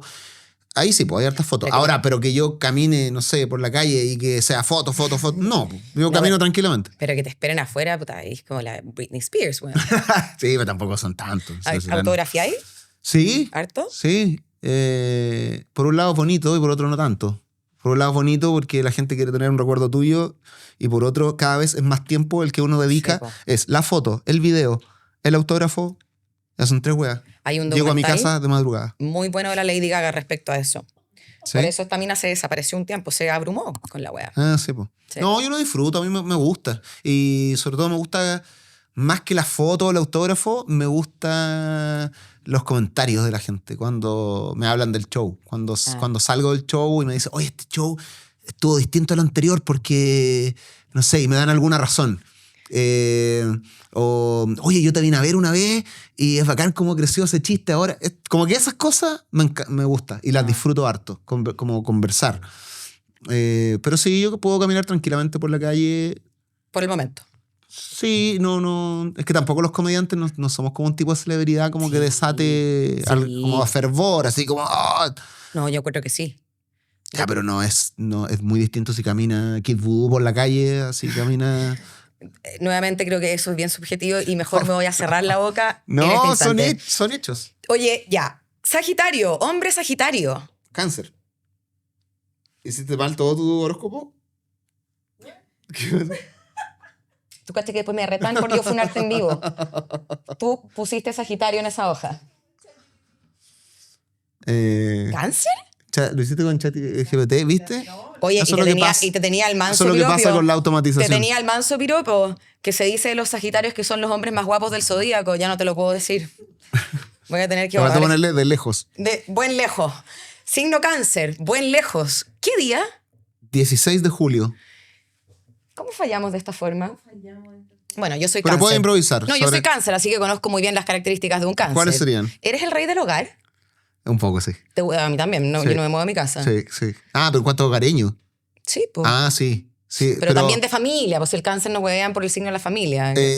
Soy bien de estar en mi casa, sobre todo el último tiempo. Siento que ya perdí bastante energía para salir y hacer como cosas con más conciertos. Porque, chucha, hace tiempo no voy a conciertos, no salgo. Estoy en mi casa. Tu propio show también. Y creé un muy bonito ambiente en mi casa. ¿Sí? Sí, tengo mi estudio, es bien cómodo. Como lo que siempre quise tener, como un lugar. ¿Te acuerdas que te mencioné que nos habíamos cambiado como 14 veces de casa? Entonces, como que estoy disfrutando ese espacio de estar en mi casa. Mi esposa también es súper casera. Y mi hija igual, bueno, a pesar de que tiene 19 años, no carretea nada, súper deportista. Entonces, vida bien hogareña. Yo creo que también propia de un señor ya llegando a los 40. Un señor. ¿Eres sensible como todos los Cáncer? Muy. Yo también. Muy sensible. Tú me decías eso de no llorar al frente de los hijos. Mi hijo estuvo de cumpleaños el domingo y desperté llorando. Y me decía, ¿pero por qué lloras? Y yo, porque hoy día naciste. Sí, así. Yo todavía y me emociono. De repente lloro así por nada. Yo también. Como en el auto. Una canción me hizo recordar algo y yo soy bien llorón. A veces como que pongo películas solo para llorar. O sea, sé con qué película. Erizado. Sí, como que me gusta llorar igual. Ya. Así que sí, soy bien sensible. Oye, ya. Y lo último, ¿dónde te vamos a ver el resto del año aparte de triunfando ahí en tus shows? El resto, mira, este año me lo tomé con más calma porque me di cuenta que llevo más de 10 años de gira. Casi hace mucho tiempo que no tengo un verano. Como sin gira, sin shows. El año pasado fue el año que más he actuado en mi vida y quedé agotadísimo, así, de verdad, muy agotado. Entonces pensé este año tomármelo con más calma, así que no estoy viajando tanto. Para la gente de región que está viendo, yo creo que el segundo semestre o en el verano voy a hacer un poquito más de viaje. Y viaje no como gira de verano, sino como ir y volver. Sí. Porque todos necesitábamos un descanso, ¿sí? Mi equipo, yo, mi familia. Entonces, estoy actuando menos. No voy a hacer Movistar este año, por ejemplo. No estoy como guardando. Pero estoy con un nuevo show que me encanta, que se llama No Tiene Show. Sí. Y cuando me preguntaste del síndrome del impostor, se me olvidó mencionar el show, porque este show tiene su origen en eso. Tiene su inspiración en esas voces que constantemente me dicen que no voy a poder, y este show es mi forma de callar esas voces. Incluso poniéndole un nombre que poniendo el mismo nombre que esas voces me dicen. Como no vas a tener show, no vas a poder. Listo, no tengo show. Y voy a demostrarme a mí mismo que sí puedo. Entonces era como una forma de canalizar todas esas... Es como toda una relación con las voces. Sí, no caigo en la esquizofrenia, creo. Estamos hablando de voces internas. No te estaba diagnosticando nada. Por favor, no. Sí, sí, pues como toda una relación con lo que, más que voces, con lo que a veces pienso de mí mismo. Entonces, un show muy, muy bonito, chistosísimo. ¿Dónde lo encontramos? Teatro Oriente. No, es que no sé cuándo sale esto. En 2 semanas. No sé. Pero estoy actuando en el Teatro Oriente y en el Teatro Nescafé. Pero pueden ver toda la fecha en mi página web, educaroe.cl, o en mi Instagram. Mis amigas de colegio querían ir, así que vamos a ir a verte. Edo Caroe. Está invitadísima a mi show. ¿En serio? Del buen Mario también. Buena. Buen Oye. Mario. Y también... Mauro, perdón. Y la señora que hace mal el horóscopo. Y la señora del ChatGPT. Edo Caroe o Eduardo Carrasco, ¿cómo te decimos? A mi esposa, ¿sabes qué? A mi esposa le gusta más Edo Caroe. Tenemos conflictos. Entonces vamos a decir, donde manda calzón, manda Sí. calzón. Edo Caroe, muchas gracias por venir a Más que Titulares. No, gracias a ti, sobre todo por la insistencia. Sí. Pero no teníais para qué echarte al agua. No estoy diciendo No que... teníais pa' qué. No fue una insistencia molesta, sino que fue una insistencia que me evocó como las ganas que tenía de que yo participara acá. Entonces le dije ahí a mi producción, bueno, si tiene tantas ganas, ¿cachai? Será por algo, va a estar bueno, va a estar entretenido. Así que, La traducción gracias. real es... Mariela, Doña Rabieta, weón, tengo una mina pestosa, weón, que no me para de huevear. Por favor, weón, dile algo, weón. Vamos para que no me hable más. En esta ocasión me salvé. No dije nada, no, de verdad, me hice el tiempo y Bravo. y vine. Eso, muchas gracias. Y a los que llegaron hasta acá, muchas gracias por su sintonía, por su compañía. Recuerden dejarme en los comentarios a quién les gustaría que entreviste a continuación y recuerden suscribirse en todas las plataformas para estar al día con Más que Titulares. Nos vemos en un próximo capítulo. Chao, chao.